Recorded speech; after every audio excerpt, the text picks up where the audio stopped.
Hi friends, welcome to my channel. నేను మీ Maheshwari.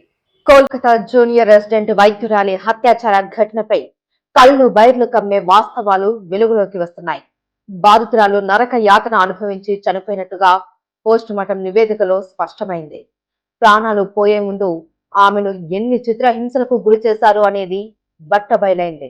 Post mortem నివేదికపై చర్చ జరుగుతుండగా మరిన్ని వాస్తవాలు వెలుగులోకి వచ్చాయి. వైద్యురాలిని గొంతు నులిమి ఊపిరాడకుండా చేసి చంపినట్టు వెల్లడైంది. మర్మాంగం ఛిద్రమయ్యేలా అత్యంత కిరాతకంగా కామాంధుడు ప్రవర్తించినట్టు పోస్ట్ మార్టం రిపోర్టులో స్పష్టం చేశారు.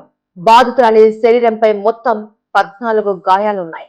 ముఖం, తల, మెడ, చేతులు, ప్రైవేట్ పార్ట్స్ లో చాలా చోట్ల గాయాల గుర్తులు కనిపిస్తున్నాయి. ఈ విషయాలని పోస్ట్ మార్టం నివేదికలో బహిర్గతం చేశారు. సాయం కోసం అరవకుండా నోరు నొక్కి గొంతు నులిమి విలవిలలాడిపోయేలా చేసి ప్రాణాలు తీసినట్టు నివేదికలో వెల్లడైంది. దీనివల్ల థైరాయిడ్ మృదులాస్థి విరిగిపోయింది. ఇది ఖచ్చితంగా హత్య అని, ఊపిరితిత్తుల నుంచి తీవ్రంగా రక్తస్రావమైందని, పలు చోట్ల రక్తం కూడా గడ్డ కట్టుకుపోయిందని తెలిపింది. అయితే శరీరంలోని ఎముకలు ఎక్కడా ఫ్రాక్చర్స్ కాలేదు అని మాత్రం వివరించింది. రక్త నమూనాలతో పాటు శరీరంపై గుర్తించిన ఇతరత్ర ఫ్లూయిడ్లను ఫోరెన్సిక్ విశ్లేషణకు పంపించారు.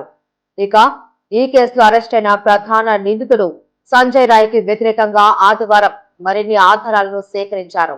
బాధితురాలి గోళ్లలో ఉన్న చర్మం, రక్తం నమూనాలు అతడి డిఎన్ఏతో సరిపోయినట్టు సీనియర్ పోలీస్ అధికారి తెలిపారు. దాడి సమయంలో బాధితురాలు గాఢ నిద్రలో ఉన్నందున నిందితుడికి కొంత ప్రయోజనం లభించింది అని నివేదిక పేర్కొంది. ఆమె ప్రతిఘటించడానికి ప్రయత్నించింది.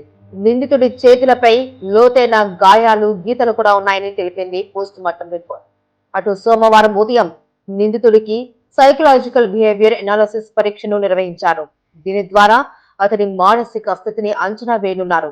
ఈ నివేదిక ఆధారంగా కేసులో మరింత ముందుకు వెళ్లొచ్చనే అభిప్రాయం వ్యక్తమవుతోంది.